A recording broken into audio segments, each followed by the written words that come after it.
If you cannot fulfill the offer, it is a bad offer. All right. So you have to have a system and a process so you consistently create and make good offers daily. If you don't have that, you're falling behind, especially in today's world. It's all about speed. Stage 4 is where the money's made. Anytime you have identified motivation and pain, your next step is to get an offer out the door. Stage 4, lengthier process, broke it down into 3 phases. You have phase 1, and this is property assessment and underwriting preparation. If you're working a foreclosure again, you might need to get their mortgage information. You might need to get authorization to release information. You might need to get their arrears.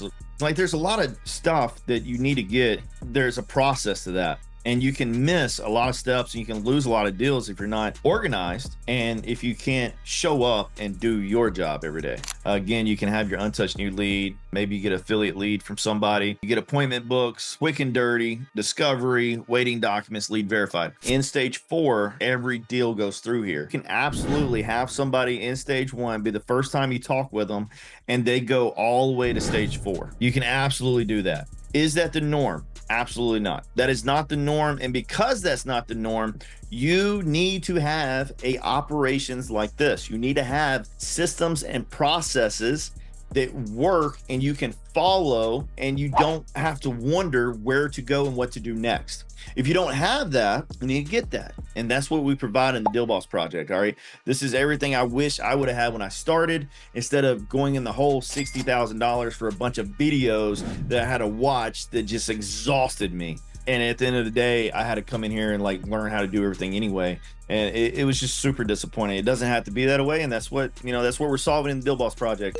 You come in, get the full operations, the systems, get your marketing dialed in. And all you have to focus on is sales. And sales is what I'm talking about today. All right, this is sales, but you got to have something backing this so you can focus on sales. It took me a long time to understand that. I did a lot of SMS blasting where I blast out SMS and I would drop $2,000 on a blast, but I wouldn't have any processes. We would run direct mail. All right. I would drop 5K on direct mail campaign. It would go out. We would get a bunch of callbacks, right? We would get a bunch of return mailers and I wouldn't know what happened. And then I would miss out on a lot of opportunities because of time, right? Because if they're calling you, they're also calling the other mailers, and it's speed. Speed matters. Okay. So because of that, you got to have systems and operations. In phase 1, we have this process that we call cash or trash. And the reason we have cash or trash is because, have you ever comped a property in a rural area?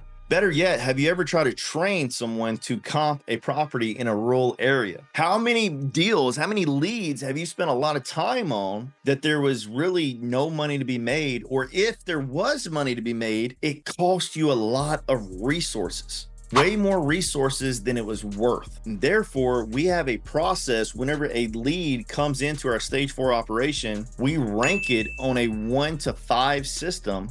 And if it's below a 3, a 2, or a 1, we trash it. If we need to, we'll text the seller or call the seller and say, hey, we're not interested, or we'll trash it and literally just get rid of it because it's exhausting. And you end up spending a lot of time on something that's not going to make you a lot of money, instead of spending your time on the deals that'll make you 20, 30, 40K or add to your portfolio that's super nice. Again, if a deal is in the middle of nowhere or not in commuting distance with a major area where people can actually afford to live there, afford to pay you what you need to be paid, then why are you spending time on it? There's actually properties out there that you would literally be given and you would lose money on. They're out there. Literally, like, paying the property taxes on it isn't worth it. There's markets where there is zero appreciation. Think Section 8. I like Section 8. Like, I own Section 8. I own housing vouchers, properties. And the key with Section 8 is most of the time they're in an area that doesn't appreciate in value to keep up with inflation,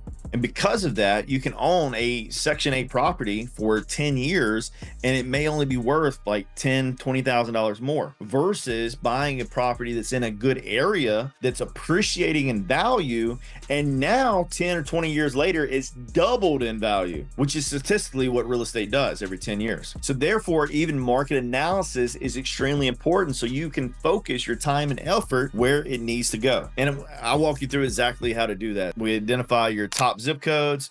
We identify exactly where you need to focus, whether you're trying to build your portfolio, whether you're trying to get cash days, where you're trying to flip, etc. If you want to go to direct seller, even direct to agent, we can do that. Let's jump back into phase 2 because phase 2 is where the money's made. So I mentioned this process right here, which is essentially cash or trash. After you evaluate the property, and even before, you can move pretty quick and get an offer out. The name of the game, guys, is make offer. There is a difference though. You can make a bunch of bad offers, all right?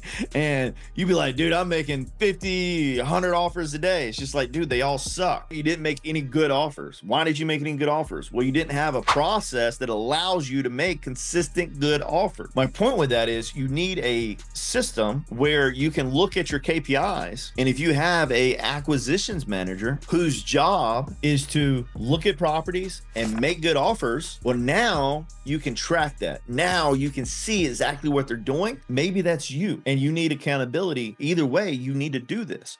So every day you start with your inbox, clean it out, you generate new conversations, you do your follow-ups and you make offers and then you clean out your inbox again.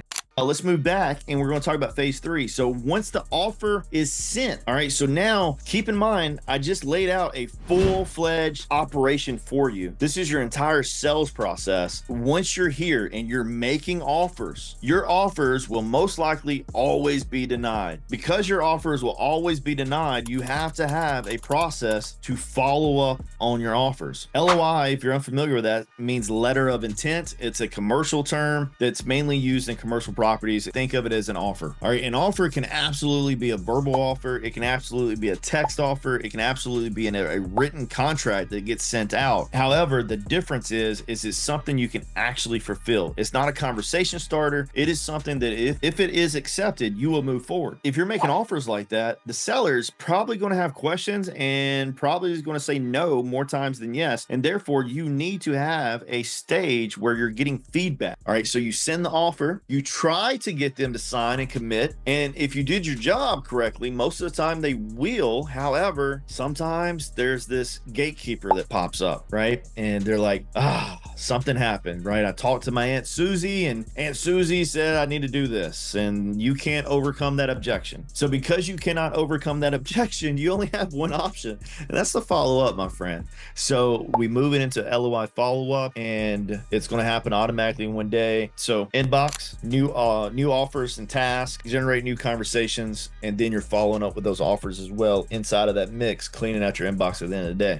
So with that being said, as you do this, you're simply calling them saying, hey, what do you not like about my offer? Like you said you wanted it. We talked about this, what changed, etc. And you're moving that conversation down the pipeline. And when you do this every day, you'll have more and more contracts that actually get accepted. Now, keep in mind, this is acquisitions manager role, your closer. In most cases, it'll probably be you starting out, but hopefully you get to scale up and plug somebody into that role. The follow-up process of offers being denied. So we got nurture and we got double nurture. Then you got final agreement needed. We're getting it out. Probably one of the most important sections in your close process there is. You have to be able to explain the offer and you have to be able to explain your contracts. Let's run back to dead offer follow-up. Offers denied, you already checked the box and they're just not moving. You're going to have a dead offer follow-up. Essentially, you lost the deal. There was no negotiation. They're not top of your priority. So you move them to dead offer follow-up because you did have them teed up. Time creates all problems and it solves all problems. So let time do its job and you continue to follow up with that person. All right, then you have contracted, open up escrow, go find your buyer. And then you have lost. Again, lost, a lot of times we use that because, you open up escrow, all these things, and then some type of black swan comes out and just kills the deal and crushes it. That is lost, but that doesn't mean you lost that deal forever. All right, there are sometimes you can revive those contracts, those deals, and get it moving again. There's a bunch of stories on that, but anyway, you got to have that stage. Cool. Congratulations, guys. You're the half of percenters because you do what you say you're going to do. Now, listen, because of that, I know you're the one that's on the way to change your family's future. Now, your next steps, very simple. I actually have a free school community and you can join it. And inside the school community, I'm going to show you how to remove the overwhelm and get all your operations, your marketing, everything dialed in with automations. It's free to join. Click the link below and I'll see you on the inside of the Deal Boss Project.